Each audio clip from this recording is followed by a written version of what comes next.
എന്തിന്റെ പരിപാടി? അതെ, കുപ്പി കഴുകിയിരിക്കുന്നു. ഞാൻ ഇതിനൊരു കാര്യം പറയാം. കുറെ നാളായി. അതായത് നമുക്ക് ഞാൻ എന്നിട്ട് പറയാം, നിന്നോട് കുറെ നാളായി ഞാൻ ഈ കാര്യം പറയുന്ന വെച്ചിരിക്കുന്നത്. നമുക്ക് നമ്മുടെ കുറെ നാളത്തെ ഒരു ആഗ്രഹം അങ്ങനെ സഫലാവാൻ പോവാണ്. എന്നിട്ടാണ് നമുക്കൊരു കാറ് മേടിക്കാനായിട്ടേ. അതെ, എന്താ കാര്യം വെച്ചാൽ ഞാൻ എന്റെ കുറെ നാളത്തെ ഞാൻ ഈ പോലെ അറിയാണ്ട് ഞാൻ കുറച്ച് പൈസ സേവ് ചെയ്ത് വെച്ചിട്ടുണ്ടായിരുന്നു. അതിപ്പോ എന്തായാലും ബാക്കി പൈസ നമുക്ക് EMI ഇട്ട് ഒരു കാറ് മേടിക്കാം. നല്ല കാര്യം. എന്റെ ഫ്രണ്ട്സിനൊക്കെ ഒന്ന് ഞാൻ വിളിച്ച് പറയട്ടെട്ടാ. പിന്നെ ഹലോ, എടാ രാഹുല്, ഞാനാണ്, മനസ്സിലായ? ഞാനേ അത്യാവശ്യം കാര്യം പറയാൻ വിളിച്ചാടാ. എടാ ഞാനേ ഒരു വണ്ടി എടുക്കാന്ന് വിചാരിച്ചു. ബൈക്കൊന്നും വേണടാ, കാറ്. കുറെ നാളത്തെ ആഗ്രഹടാ. കുറച്ച് പൈസ എന്തെങ്കിലും ഉണ്ടടാ. ഞാനത് ആരും അറിഞ്ഞിട്ടില്ലേ. ഞാൻ കുറച്ച് പൈസ ഞാൻ ആരും അറിയാണ്ട് ഞാൻ സേവ് ചെയ്ത് വെച്ചിട്ടുണ്ടായിരുന്നു. പിന്നെ ഒരു കുറിയരെ കുറച്ച് പൈസ കിട്ടിയിട്ടുണ്ടായിരുന്നു.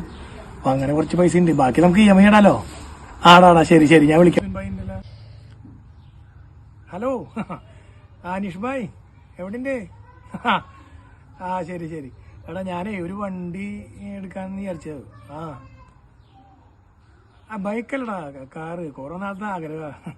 അപ്പൊ ഞാൻ നിന്നോട് ജസ്റ്റ് ഒന്ന് വിളിച്ച് സജഷൻ ചോദിക്കാനായിട്ട്. പൈസ ഉണ്ടടാ. അതൊക്കെ ഞാൻ കുറച്ച് പൈസ സെറ്റ് ചെയ്ത് വെച്ചു. ഒരു കുറിയുടെ പൈസ കുറച്ച് കിട്ടിയിരുന്നു. അതുപോലെ തന്നെ പിന്നെ കുറച്ച് പൈസ ഞാൻ സേവ് ചെയ്ത് വെച്ചിട്ടുണ്ടായിരുന്നു. ബാക്കി നമുക്ക് EMI ഇടാലോ. ആടാടാ, ശരി ശരി, ഓക്കെടാ, ശരി, ഓക്കെ. ഇനി ആരെ വിളിക്കണ്ടേ? ഇനി ആരെ വിളിക്കണ്ടേ? ചേട്ടാ, മതി നിർത്തിയത്, വിളിയൊക്കെ നിർത്ത്. എന്തേ? ഞാൻ ഒരു കാര്യം പറയട്ടെ ചേട്ടൻ്റെ അടുത്ത്. അതെ, ആദ്യം തന്നെ ചേട്ടന്റെ കാര്യം നടക്കട്ടെ. അത് കഴിഞ്ഞിട്ട് എല്ലാവരും അറിയിച്ചാൽ മതി.